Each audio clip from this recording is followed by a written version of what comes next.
This is Richard Wolff from Democracy at Work, responding to another Ask Prof. Wolff question from our Patreon community. And this one comes from Sarah Michnik.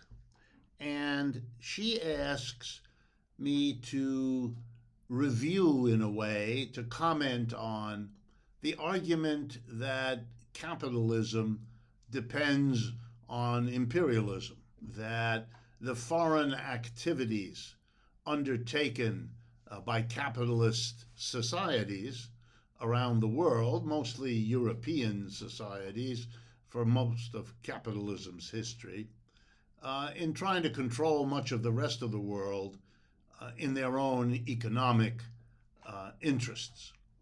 And I'm glad to comply. It is one of the topics I worked on early in my academic career. I wrote about it. My doctoral dissertation was about what England did in East Africa and was literally a case study of modern capitalist colonialism, in this case in the country we now call Kenya. In any case, let me review the story.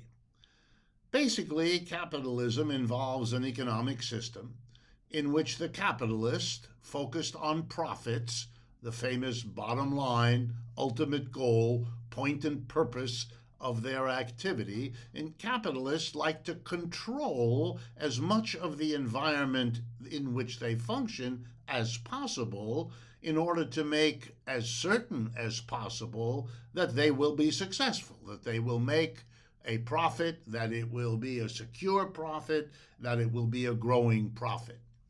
And they try to control the situation in their home area, in their surrounding areas of their own nation, and, as has been the case from the beginning, trying to go abroad as necessary, as opportunities arise, to extend their controls over there, beyond what they already have over here.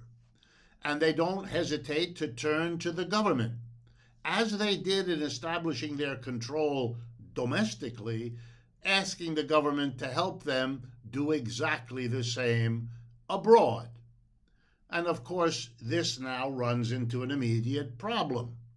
And that is that capitalists are busy doing what I've just described wherever they are, in England, in Germany, in France, in Belgium, in Spain, in Portugal, in the United States, in Japan, and so on.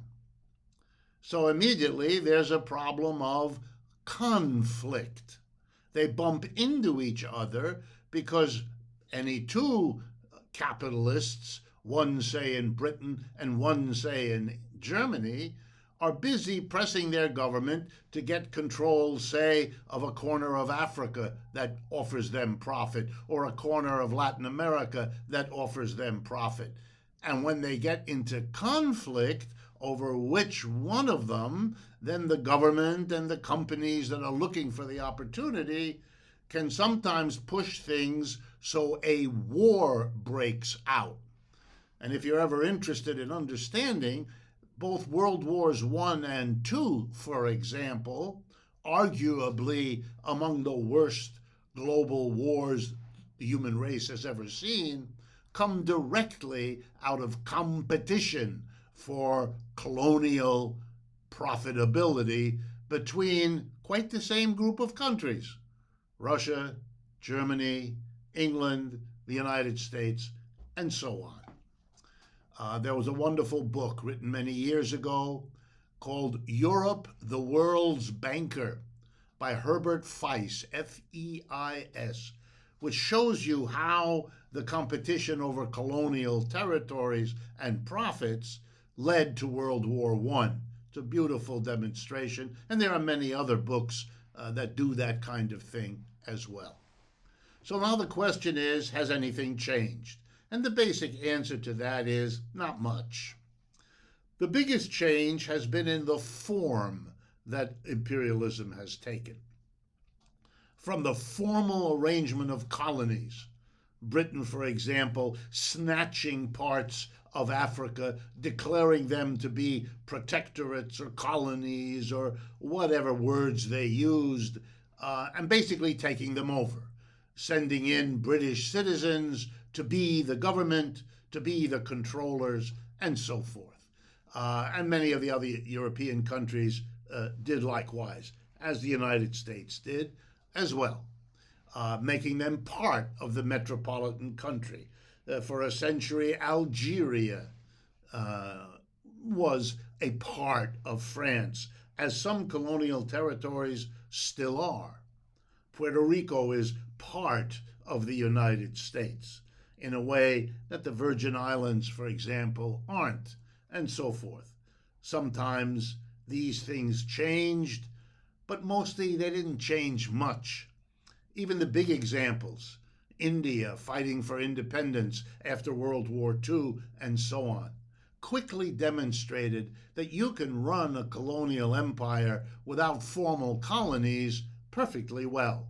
Indeed, the leader in that operation was the United States, which replaced formal colonialism after World War II, when the mass of Africans and Asians and Latin Americans rose up against colonialism because they felt ripped off. In this situation, the United States came in, championed anti-colonialism, and quickly set up a non-formal empire that worked just as well to bring profits to the United States as the colonial empires had done that for Britain and France and Belgium and Russia and so on beforehand. What are the basics that didn't change? Colonial areas, the rest of the world, are supposed to be controlled so that they provide inputs to the parent companies, the rich, older, more developed capitalist countries, food, raw materials at advantageous low prices, in advantageous quantities, under advantageous control. They're also supposed to be a place where you can sell the output of advanced industrial countries, in markets where you have various kinds of advantages. In the old days, the colonial administration would simply not let other people's products in. Nowadays, you have to make a deal, provide a little foreign aid to the government, and that'll get you the same result. Nowadays, you also have corporations who want to invest in these countries, take advantage of their low wages, take advantage of the lower bribes you need to give to officials when compared to the bribes you have to give here in the good old US, for example. There are all these advantages which your foreign policy, your military bases around the world that the United States keeps, will enable you to profit from. And so, of course, all of that is maintained, not because the United States is threatened by anybody's military capabilities, but because we want the power, the leverage, the fear to operate to get American corporations all kinds of advantages they would have harder time getting otherwise. Last point, the US dollar is another part of our empire. Because of the dominance of the United States, particularly after World War II, the US dollar became the global reserve. Lots of business is done around the world, outside of the United States, by people buying and selling goods to each other for dollars. Virtually every central bank of every country in the world keeps dollars alongside gold and so on as the reserve to back the value of their currency. Think of it this way. Every time a dollar leaves the United States, it can either do that to buy something that is valuable for us or not. If it buys something valuable, say a bottle of French wine, then the dollar goes over there, and typically, if it's France, they use that dollar to go back and buy something from the United States, a bushel of corn, a software program, whatever it is. And so in the end, we work to produce goods, which we send to them for money, which they use to buy goods we've produced. But it's different if your currency is the world's currency, because now here's what happens.